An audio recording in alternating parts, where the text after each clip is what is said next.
nesse mês de agosto, nós temos trabalhado essa temática, né? Você se lembra?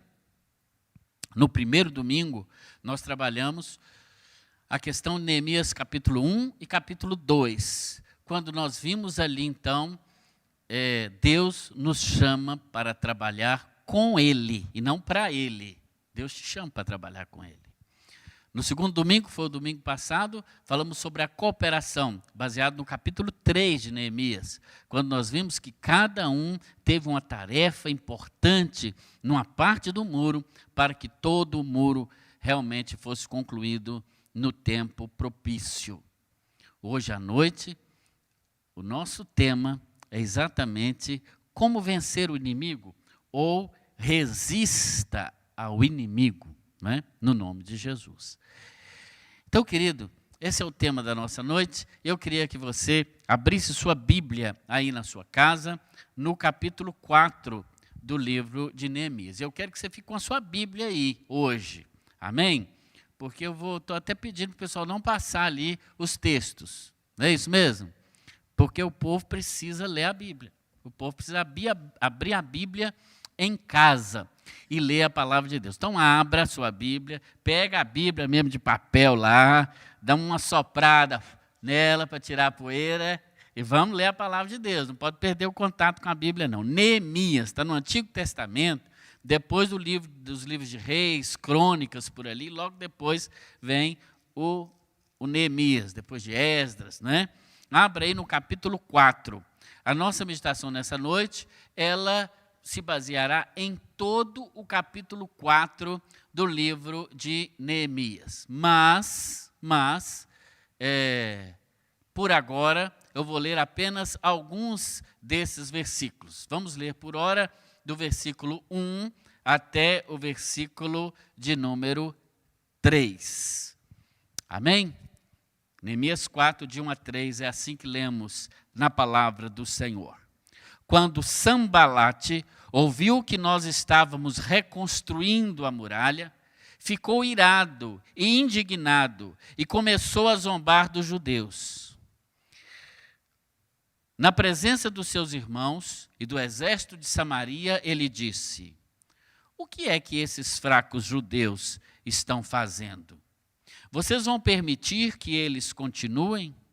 Será que vão oferecer sacrifícios? Pensam que podem acabar a obra num dia só?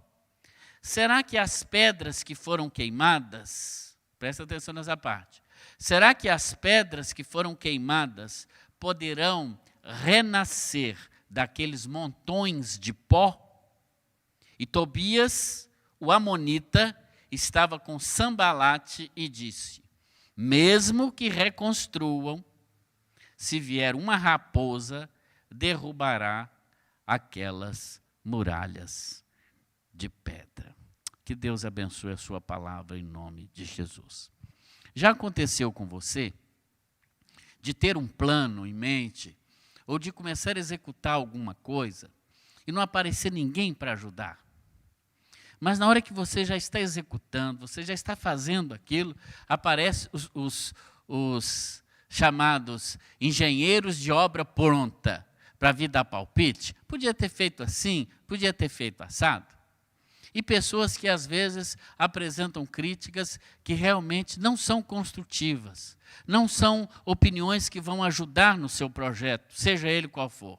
Mas pelo contrário, são pessoas que estão criticando ou pelo simples gosto de criticar, ou por inveja, ou por oposição.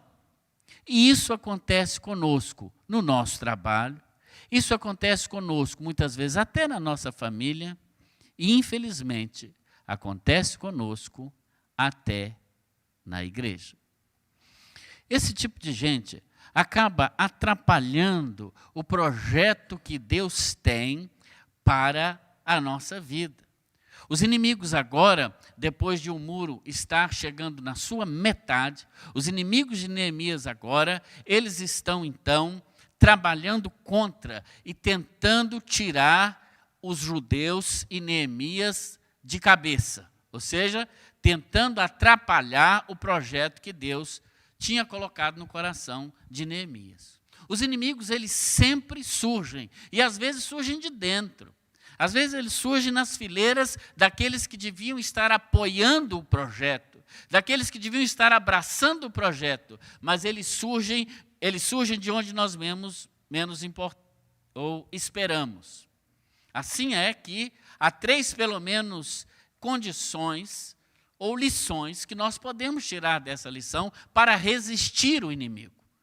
Para nós realmente, em todas as situações da nossa vida, seja no nosso trabalho, seja em nossa casa, seja na igreja, e principalmente estou falando aqui para a primeira igreja batista em Governador Valadares, mas para qualquer outra igreja. Irmãos, é preciso unidade, é preciso termos um só olhar, é preciso termos uma só voz para alcançarmos a unidade que o Senhor sonhou que deveríamos ter. Portanto, o primeiro passo para resistir o inimigo, ou a primeira coisa que precisamos fazer para resistir o inimigo das nossas almas, é exatamente não acreditar nas mentiras que o inimigo tem lançado sobre a sua vida. O inimigo, ele lança mentiras. Aliás, a Bíblia diz que ele é o pai da mentira. E a primeira mentira que Satanás joga sobre a sua vida, para você não conseguir o intento de Deus no seu trabalho, no seu lar ou na igreja, você é um fraco. Você é um fraco. O versículo 4, parte 2, diz exatamente que um sujeito chamado Sambalate, que ficou irado, ele disse assim: o que é que aqueles frágeis judeus estão fazendo? O que é que aqueles frágeis judeus estão fazendo? A intenção de Sambalate era, de fato, ridicularizar os servos de Deus que estavam realizando a obra de Deus. Os inimigos estavam movidos de ira, de inveja e até de preconceito. Portanto, o inimigo vai dizer a você assim: olha, você é fraco para conseguir, você é fraco para chegar onde você está pensando em chegar. Mas em nome do Senhor Jesus, a Bíblia diz que a nossa força, ela se aperfeiçoa na nossa fraqueza. A nossa força, ela vem de Deus. E o Senhor nos criou de fato para vencermos e para sermos bênção, onde quer e no projeto que Ele nos colocou. A diferença é que o povo judeu acreditava no seu líder. Mas nós podemos pensar de uma outra maneira sobre essa fraqueza que realmente o povo experimentava.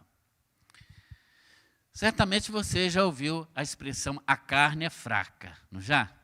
As pessoas dizem isso quando querem dizer "eu sou frágil", e para justificar um erro ou um pecado. E às vezes Satanás faz exatamente isso conosco. Ele diz: não tem problema o seu pecado, não tem problema a sua falha, a carne é fraca, você é fraco mesmo, estão exigindo muito de você. Mas não é esse tipo de fraqueza que nós devemos demonstrar. É a fraqueza em confiar em nossos próprios méritos. Nesse sentido, sim, nós somos fracos, mas quando Deus tem um projeto para a nossa vida, mesmo sendo frágeis, mesmo sendo fracos, o Senhor, Ele nos fortalece, e Ele nos equipa, e Ele nos capacita para concluir, no nome de Jesus, o projeto que Ele tem para nós. E Deus te chama, neste tempo, para concluir, para continuar o projeto que ele já começou há 87 anos atrás, nessa cidade de Governador Valadares, através desta igreja, projetos que ainda ele não terminou e que eu e você fazemos parte desse projeto. Você é fraco, mas os judeus confiavam no líder, em Neemias. Talvez você também, em muitas situações da vida, tem experimentado isso. Eu me lembro de Davi, como ele foi menosprezado pelos seus pais no momento em que todos os filhos de Jessé estavam sendo apresentados diante de Samuel. Esqueceram de Davi, o frágil Davi, mas era ele, o menino que ficava atrás das ovelhas, o franzino, o ruivo, aquele por quem ninguém dava nada. Era exatamente a ele que o Senhor estava ungindo como o rei de Israel. A segunda mentira que Satanás lança sobre nós, quando ele quer tirar o nosso foco e quando ele quer dizer que nós não vamos conseguir atingir o propósito de Deus, é uma mentira muito grave. Olha comigo a segunda parte desse versículo 2. Se você fechou sua Bíblia, abre, em nome de Jesus. Neemias 4. Agora a segunda parte do versículo 2, o Sanbalate continua dizendo, ele diz assim: será que vão oferecer sacrifícios? Pensam que pode acabar a obra num dia só?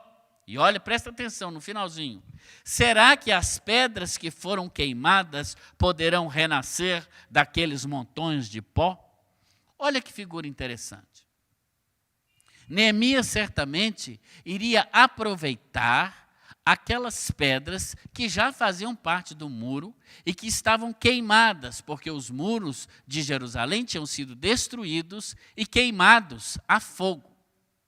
Agora, Sanbalate, para ridicularizar os judeus, ele diz: será que vocês vão fazer com que essas pedras que foram queimadas, que elas se transformem num muro?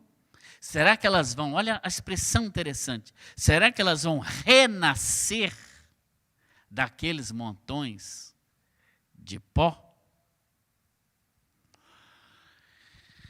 Esse camarada chamado Sanbalate, para mim é uma figura de Satanás.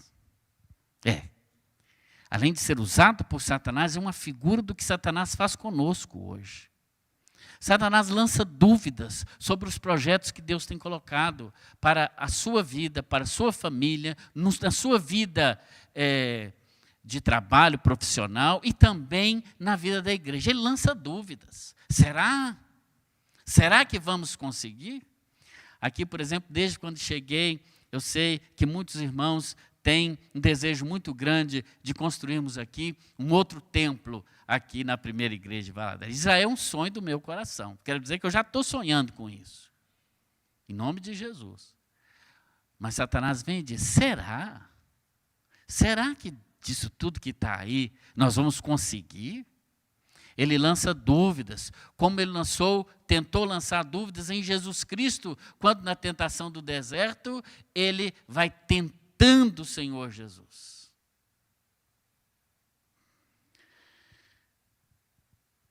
A mentira que Satanás está contando para você hoje à noite, talvez, é essa. Você é uma pedra queimada.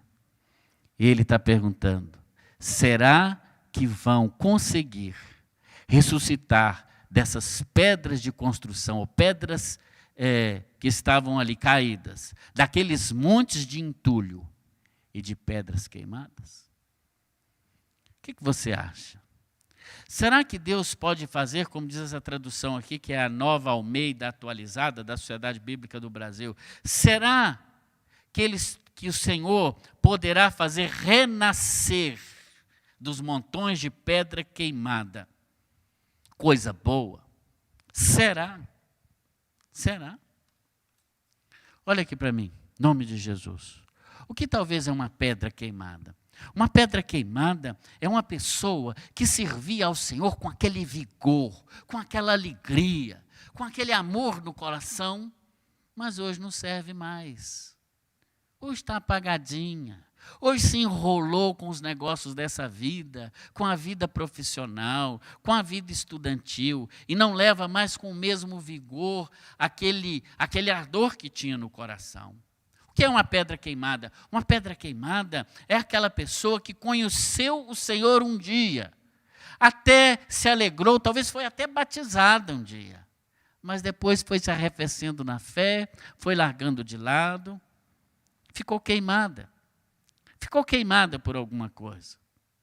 São aquelas pessoas que trabalharam muito na obra do Senhor, mas às vezes com tanta incompreensão das pessoas, com tantas críticas ao que fazia, pensou, não vou mexer com isso mais não vale a pena, eu estou esgotada, eu vou dar um tempo.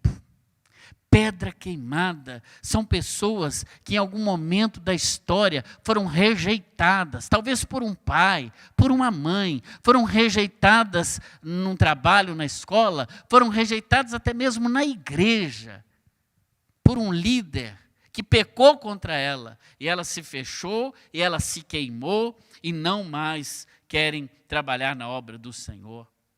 Pedras queimadas são pessoas que estão rancorosas, que guardam dentro de si um monte de entulho. E por isso não veem a água da vida jorrar da sua vida. Para Sambalate, as pedras queimadas não serviam para nada. Mas para Neemias, elas serviam. Para Neemias, elas podiam ainda ser mais resistentes, porque receberam fogo e se tornaram ainda mais resistentes para a obra de Deus. Eu quero dizer a você que talvez se sente uma pedra queimada, que talvez se enquadre dentro de um desses tipos que eu acabei de falar.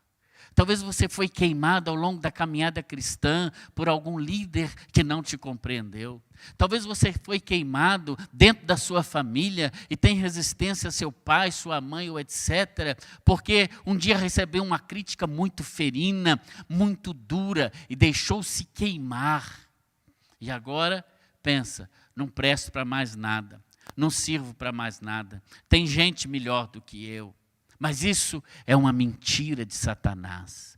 O Senhor, Ele quer realmente transformar você de pedra queimada em pedra viva, como diz o apóstolo Pedro, que nós também, olhando para a pedra viva que é o Senhor, podemos ser abençoados. Mas olha, há uma terceira mentira que Satanás talvez está lançando sobre a sua vida, sobre a sua família, sobre a nossa igreja, sobre a sua igreja, onde quer que você esteja, que também é mentira e que você, em nome de Jesus, precisa hoje à noite, de uma vez por todas, para termos uma unidade no propósito de Deus, deixar de lado. E sabe qual é a mentira? Olha o versículo 3, o que diz. Diz assim, e Tobias, o amonita, estava com Sambalate. Veja que os inimigos andam juntos, né? Como dizia minha avó, o gambá cheira o outro. Gambá cheira o outro. Ele estava junto com o Sambalate e o Tobias. Tinha um outro também, mas não vamos falar dele. Olha o que ele diz. Mesmo que eles reconstruam, eles estão criticando os judeus. Se vier uma raposinha, derrubará aquela muralha de pedra. Por isso que eu não gosto de raposinha nem de raposona. O negócio de raposa dá problema. Mesmo que reconstrua, se vier uma raposinha, derrubará aquela muralha de pedras. Sabe qual é a terceira mentira que Satanás coloca no seu coração?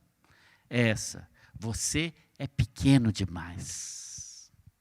Você é quase nada. Basta que uma raposinha suba lá naquele muro para que esse muro desabe. Você é pequeno demais. Você não consegue nada. A sua obra não vale nada. Você pode até fazer, ainda que você consiga construir esse tal de muro que você está fazendo. Não vai dar certo, porque esse muro seu vai ser tão baixo que qualquer raposinha, a raposa é um bicho frágil, né? Um bicho frágil. Por isso ele diz, se uma raposinha subir nesse muro, ele vai cair de tão fraco que ele está. Não vai ficar de pé. Qualquer peso, por menor que seja, qualquer impulso, vai derrubar a sua obra. Não vale nada o que você faz. Sabe, irmãos, Satanás faz isso conosco. Ele quer mostrar para nós que nós não valemos nada, que a nossa obra é pequena, que aquilo que a gente faz não vale nada, ninguém reconhece, ninguém nos entende, ninguém está nem aí para nós, e a gente vai enchendo o coração dessa coisa, vai enchendo o coração disso, e isso vai tirando a unidade do seio da igreja. Olha aqui para mim, em nome de Jesus, porque eu quero dizer a você que você vale sim, que o Senhor, Ele pode transformar qualquer ação nossa, por menor que seja, em muro de proteção para a nossa família. Mas há várias ações nossas que são raposinhas. Na família, por exemplo, quantas raposinhas estão aí subindo no muro que protege a família e derrubando? A raposinha da crítica. Quantas vezes nós somos críticos e a crítica que mais dói é aquela das pessoas mais queridas. De vez em quando em casa, eu, por exemplo, tenho alguns embates com meus filhos sobre alguns assuntos, né? Somos de gerações diferentes. Eu tenho uma visão da minha geração, eles têm uma visão que eu diria que é até melhor do que a da minha geração. É mais humana, não é? Ela compreende mais muita coisa em relação a preconceito, em relação a tantas coisas, tantas pautas que estão hoje realmente na nossa sociedade, que são importantes, que precisam ser levadas a sério. Mas em algum momento a gente diverge, como hoje à tarde, por exemplo. E muitas vezes nós, por uma opinião dada com mais ênfase, por uma crítica que podia ser deixada de lado, nós magoamos, sem querer, mas é sempre sem querer.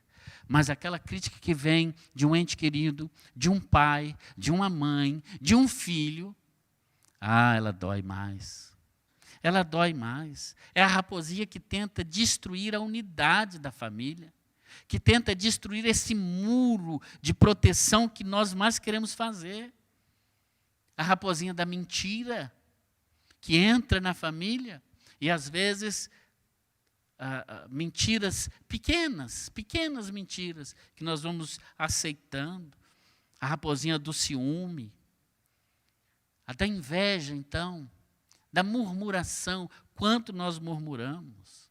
A raposinha da desconfiança, que tenta destruir o muro da nossa família. Querido, em nome de Jesus, não aceite essa mentira de Satanás, que você não pode nada, você pode construir um muro de proteção para a sua família, no nome de Jesus. Mas falemos também sobre o muro de proteção para a igreja. Quantas vezes também raposinhas destroem a comunhão da igreja, projetos importantes, sonhos que muitos líderes têm em realizar, muitas vezes uma palavra só, destrói tudo, porque tira o tijolo da unidade. E aquele líder que sonhava em chegar em tal lugar, em alcançar tal ministério, em alcançar a cidade de alguma maneira, às vezes uma palavra desencoraja e aquele projeto não acontece. A raposinha realmente que está aí, pequena. Mas isso é tão simples. Eu só coloquei essa opinião. Mas porque a gente tem que pensar sempre do outro lado. Em nome de Jesus, nós como servos do Senhor temos que olhar para um lado só e caminhar para lá. E nós vamos conseguir, é assim, no nome do Senhor Jesus. Nós podemos, porque o Senhor está conosco. Nossa igreja tem a grande tarefa de evangelizar essa grande cidade de Governador Valadares. Quase 300 mil habitantes. Muito grande. Muito grande. Se comparado com cidades europeias, é maior do que muitas capitais europeias. Então, se o Senhor nos colocou aqui, é porque Ele quer nos capacitar, trazer unidade para a sua igreja e, no nome do Senhor Jesus, fazer-nos avançar. Mas você precisa, e nós também como igreja precisamos intentar que a obra que fazemos é grande, mas nós somos frágeis. Mas quem constrói é o Senhor, que a obra que fazemos é baseada na verdade e não aceitarmos a pecha de sermos pedra queimada, não. Se você, em nome de Jesus, em algum momento da sua vida eclesiástica, em algum momento da sua vida em família, foi queimado por alguma crítica, foi queimado por alguma palavra inconsequente, por alguma mentira, por ciúme, em nome de Jesus, que hoje aconteça isso que o Sambalate disse, né? Que realmente as pedras queimadas, elas possam renascer, e que você renasça, pegue de novo o seu ministério, retorne ao Senhor, e que esse tempo de pandemia tenha sido para você um tempo de preparo, um tempo de reclusão, um tempo para você voltar ainda mais preparado para a obra que o Senhor tem para a sua vida. Mas há duas ações também.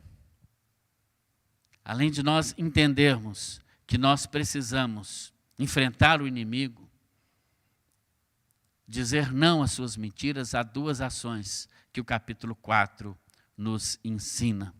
E eu queria que você olhasse comigo rapidamente.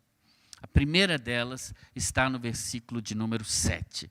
Leia comigo aí o versículo 7.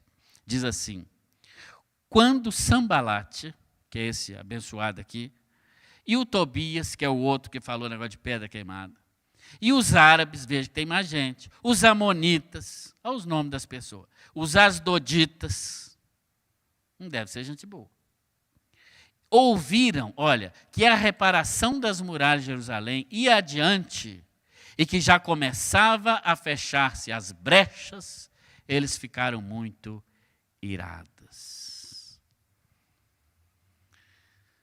Há um conselho que o Senhor nos dá como igreja, e a você também como pai de família, como mãe de família. Eu quero dizer a você em nome de Jesus: feche as brechas. Feche as brechas. Veja, nesse muro que está aqui atrás, há uma brecha, há um estrago nele, né? Assim estavam os muros de Jerusalém. E a Bíblia diz, nesse versículo que está aí, que é o versículo 7, nossos inimigos ficaram muito zangados quando souberam que estávamos fechando as brechas. Que lição espiritual isso traz para mim? Que lição espiritual isso traz para você? Que lição espiritual isso traz para a nossa igreja? No nome de Jesus. Você sabe o que é uma brecha espiritual? Uma brecha é uma área da nossa vida na qual Satanás, mesmo nós sendo crentes, mas ainda ele tenta nos derrotar. A Bíblia diz que ele anda ao nosso redor como um leão, buscando a quem possa tragar. Uma brecha é uma fortaleza espiritual que há na sua vida. Muitas vezes é um sistema de lógica baseada na razão ou numa mentira que nós passamos a aceitar. Como essa que eu disse agora há pouco: a carne é fraca. Ah, eu não sou santo. Ah, eu também sou assim. Ah, mas meu pai fez assim também, eu vou fazer. Ah, mas no passado nós sempre fizemos assim, então agora tem que ser assim. Isso são brechas espirituais para que o povo de Deus não avance. Isso são brechas espirituais para que realmente a sua vida não caminhe. São brechas nesse muro da sua vida, do seu casamento, da sua família e da sua igreja, que estão abertas e que você precisa fechar. E olha, quando o inimigo souber que você está fechando essas brechas, ele também vai ficar muito furioso, como diz o versículo 7 do capítulo de número 4. O que são brechas?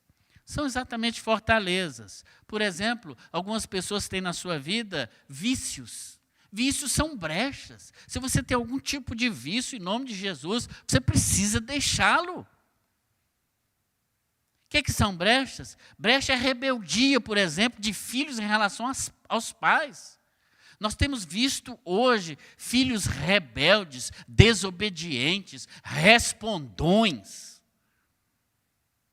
mas que participam de todos os acampamentos da igreja, que estão aí para lá e para cá, em nome de Jesus. Isso é uma brecha, meu querido adolescente. Recebi agora há pouco de um pai de adolescente, né? Não li ainda, vou ler com maior alegria, mas um devocional que um adolescente fez. Que bênção! E vejo os nossos adolescentes, às vezes, participando aí das suas lives, não é? E eu vejo como abrem a Bíblia, como expõem, né? Então, de parabéns também nossos adolescentes. Mas há algumas brechas que precisam ser fechadas. Quando o pai vai falar, vira as costas, bate a porta, não abre a porta quando o pai ou a mãe está falando e acha que está tudo bem. Brecha. Computador no quarto, porta trancada na casa de adolescente e de jovem solteiro, brecha.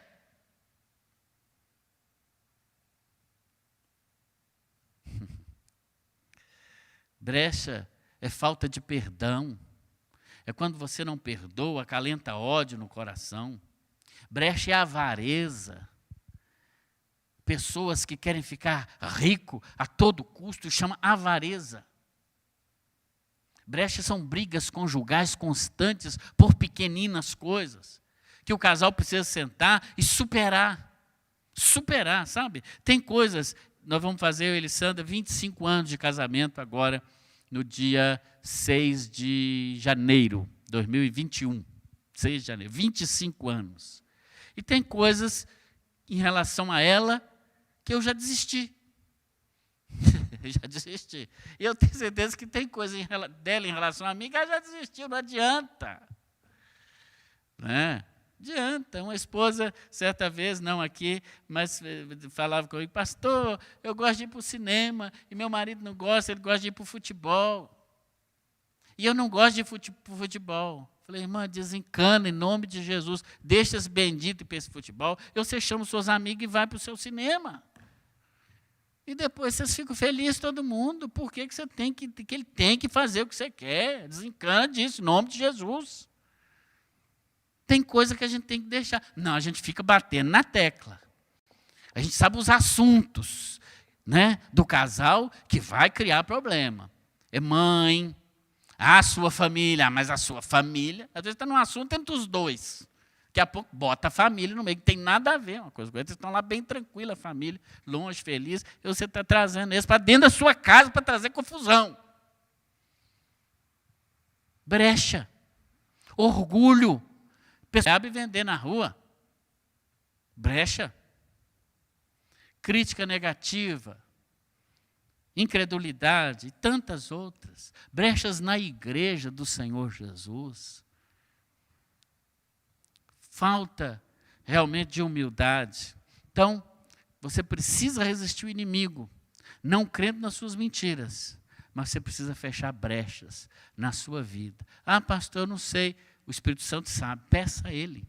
Em oração, diga, Espírito Santo de Deus, me mostra as brechas que precisam ser fechadas na minha vida. E Ele vai. Ele nos convence do pecado, da justiça e do juízo. Então, além de resistir o inimigo, a primeira coisa que você deve fazer é fechar brechas. E a segunda e última coisa, de repente você pode até anotar isso aí, anota aí, até para você conversar lá no seu grupo, pequeno grupo, né, na sua célula, anota isso, porque esse é o assunto da conversa lá na célula essa semana. Primeiro, fecha as brechas. E o segundo está no versículo 11 desse capítulo 4 de Neemias, o versículo 11. É assim que lemos o versículo 11. Os nossos inimigos, diz Neemias, os nossos inimigos, se quiser mudar a tela, pode. Os nossos inimigos diziam entre si, eles não ficarão sabendo e nem verão nada, até que entremos no meio deles e os matemos. E assim vamos fazer com que a obra pare. Olha o que Neemias está dizendo. Os nossos inimigos pensavam que não poderíamos vê-los. Então, a segunda coisa que você deve fazer é abrir os olhos espirituais. Peça ao Senhor para abrir os olhos espirituais. Porque o inimigo, ele pensa que muitos dos seus ardis nós não podemos vê-lo. Mas em nome de Jesus, nós temos olhos espirituais. E com eles, nós podemos ver, sim, os planos do inimigo contra nós, contra a nossa família, contra a nossa igreja, e nos antecedermos a eles. Os especialistas em segurança, né, segurança urbana, dizem que o maior trunfo do assaltante, por exemplo, é pegar a vítima desprevenida. Então, geralmente, o assaltante ele está escondido atrás de um poste, atrás de um muro, não é? E ele só fica esperando a vítima vir, por exemplo, abrir o carro, e quando ela entra dentro do carro, ele sai de trás da moita e coloca o revólver e anuncia o assalto. Qual foi a grande vantagem dele em relação à vítima? A invisibilidade. Porque se você ver alguém suspeito, você, é lógico, não vai se arriscar. Olha, o inimigo das nossas almas tem essa mesma arma. Ele quer fazer as coisas invisivelmente, para que nós não percebamos que é ele que está fazendo. Mas eu quero dizer que aquela confusão em família que de vez em quando acontece, discussão entre pais e filhos, discussão entre marido e mulher, principalmente antes um pouco de ir para o culto, ou antes um pouco de ir para a reunião do PGM, e isso é ele que está fazendo. É ele. E você precisa vê-lo nessas pequenas coisas que acontecem na sua casa e repreendê-lo em nome do Senhor Jesus Cristo.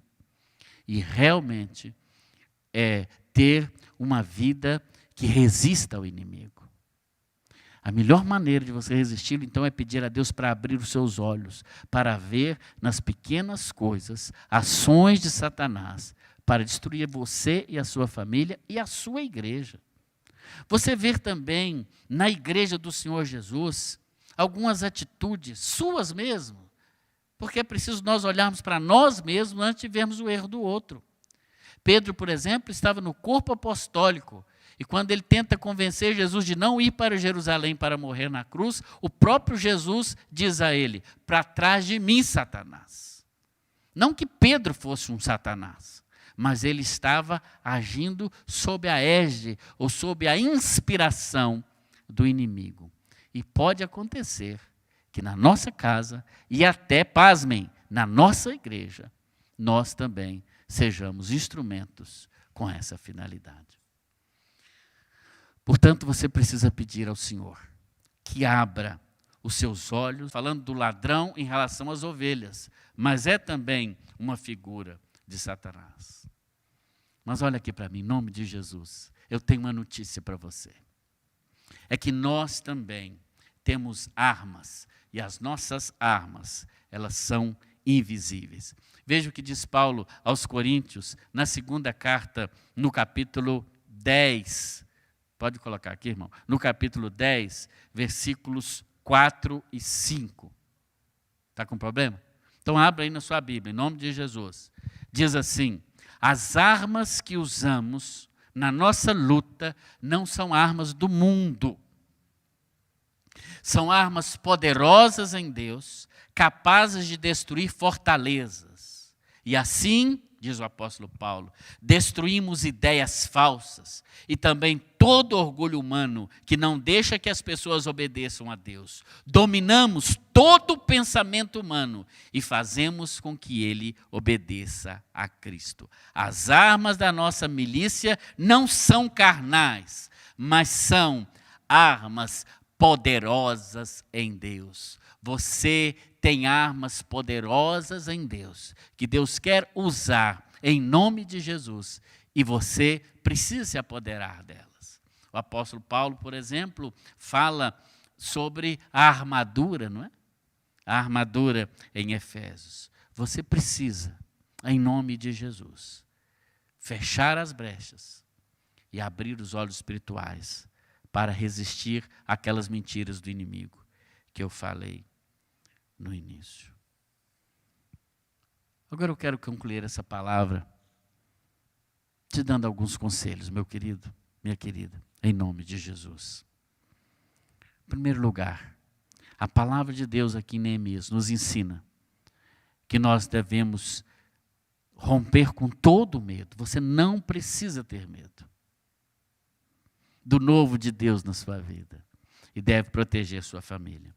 Versículos 13 e 14 do texto que lemos, diz assim, o 13. Então pus o povo por famílias, nos lugares baixos e abertos, por trás da muralha, com as suas espadas, as suas lanças e os seus arcos. Verso 14. Depois de fazer uma inspeção, eu levantei-me e disse aos nobres, não tenham medo deles. Lembre-se do Senhor, grande e temível, e lutem pelos seus irmãos, seus filhos, suas filhas, pelas suas mulheres e pela casa de vocês. Lutem em nome de Jesus. Lutem. O segundo conselho que eu quero deixar a você hoje à noite é que você esteja vigilante em nome de Jesus. No versos 17, 18 e 23, você pode olhar na sua Bíblia, a gente vê que Neemias bolou uma estratégia. Os construtores do muro seguravam na mão uma colher de pedreiro e na outra mão uma espada. Ou seja, ao mesmo tempo em que eles trabalhavam reconstruindo o muro, na outra mão estava pronta para lutar. Se o inimigo viesse atrapalhar a obra, eles estariam prontos para lutar com o inimigo. Enquanto uma mão trabalhava dura, a outra empunhava a sua arma espiritual. Irmãos, é assim que devemos fazer. Fazer a obra de Deus, sim, com Ele, mas também estarmos preparados com as nossas armas espirituais, que não são carnais, mas que são armas poderosas em Deus, como diz a palavra. E por último, olha o que diz o versículo 15. Versículo 15 nos diz assim: quando os nossos inimigos souberam ou ouviram que nós sabemos disso e que Deus tinha frustrado o plano deles, voltamos todos nós para a muralha e cada um à sua obra. Voltamos cada um para a muralha e cada um para a sua obra. Versículo 15 do capítulo 4 diz que os propósitos dos inimigos, eles foram frustrados. E assim será também nos projetos que Deus tem para a sua vida, nos projetos que Deus tem para fazer na sua casa, nos projetos que Deus tem para realizar aqui na nossa igreja, em nome de Jesus. Planos do inimigo serão frustrados.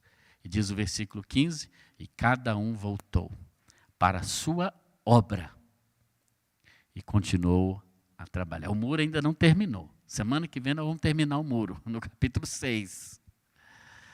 Mas aqui o muro está pela metade. Os inimigos estão enfurecidos.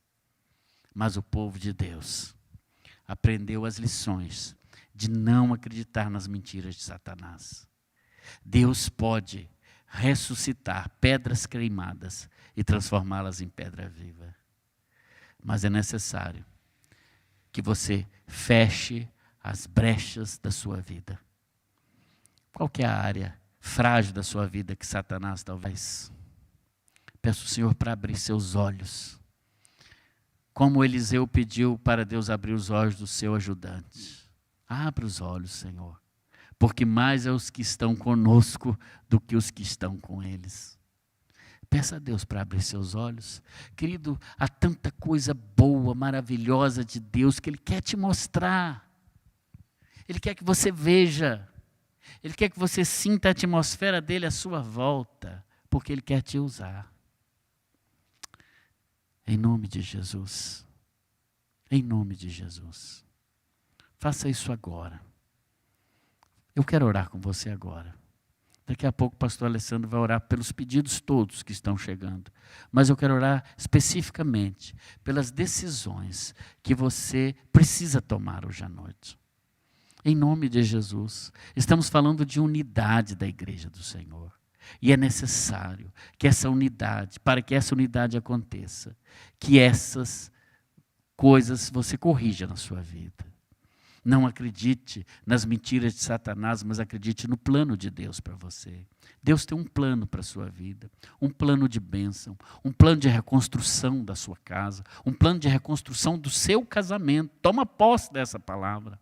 Um plano de reconstrução também da sua igreja, para ser ainda melhor. Não que o que já passou foi ruim, não, foi ótimo, mas o Senhor quer nos levar ainda a novos caminhos, a novas experiências com Ele. O Senhor Jesus quer fazer morada no seu coração. Toma uma decisão hoje à noite. Toma a decisão de caminhar com Jesus. Toma a decisão de fazer de Jesus o Senhor da sua vida. E se você tomar essa decisão, você pode entrar em contato conosco nesse número que está aí, ou capturar esse QR Code que aparece na sua tela. Mas toma uma decisão, não deixa de tomar essa decisão hoje à noite, ainda antes de você conciliar o sono. Você, meu irmão, minha irmã, membro aqui da Primeira Igreja, eu espero que você tenha entendido. Se não entendeu, você pode acessar essa mensagem durante a semana no YouTube, coloca lá PIBGV, vai aparecer essa mensagem, você ouça novamente, ouça em oração, ouça com calma, para que o Espírito Santo confirme no seu coração aquilo que Ele está colocando no meu coração. Mas o método do Senhor é o mesmo, é o mesmo. Há brechas na sua vida que precisam ser fechadas, feche seus olhos, ainda você está na sua casa agora. Se você pudesse colocar em pé, inclusive, pode fazer aí, na sua casa mesmo. Você vai fazer uma oração de confissão e pedir ao Senhor que possa, em nome de Jesus, trabalhar no seu coração, na sua vida. Talvez você não está vendo que Deus está fazendo à sua volta coisas tremendas e maravilhosas. Ele quer abrir seus olhos espirituais. Fala, Senhor, abre meus olhos, eu preciso ver-te. Como aquela canção que nós cantamos, né? Em nome de Jesus. Pai querido, em nome de Jesus, eu consagro essa vida ao Senhor. Essa vida que do outro lado desse aparelho, desse equipamento, está agora confessando ao Senhor como o Senhor da sua vida. Mesmo aqueles que já fizeram isso antes, talvez até sejam membros de alguma igreja. Mas queremos, ó Deus, agora que o Senhor receba esta oração. Que o Senhor restaure essa vida. Se for uma pedra queimada, ó Deus, alguém que se sentiu rejeitado, fora do propósito do Senhor, ou que foi ferida por algum pastor, talvez, em nome de Jesus, traga o bálsamo sobre essa vida. Foi ferida por um pai, por uma mãe, por uma autoridade qualquer, que o Senhor traga a cura em nome do Senhor Jesus. Que essa pedra queimada seja transformada em pedra de construção. Ó Pai querido, Deus bendito, em nome de Jesus. Que essa brecha seja fechada. E que esses olhos, os olhos da tua igreja sejam abertos para ver coisas grandes e firmes, que ainda não sabemos, mas que nós cremos que o Senhor tem para nós. Que o Senhor nos abençoe. No nome de Jesus. Amém. Graças a Deus. Pastor Alessandro, pode vir para cá.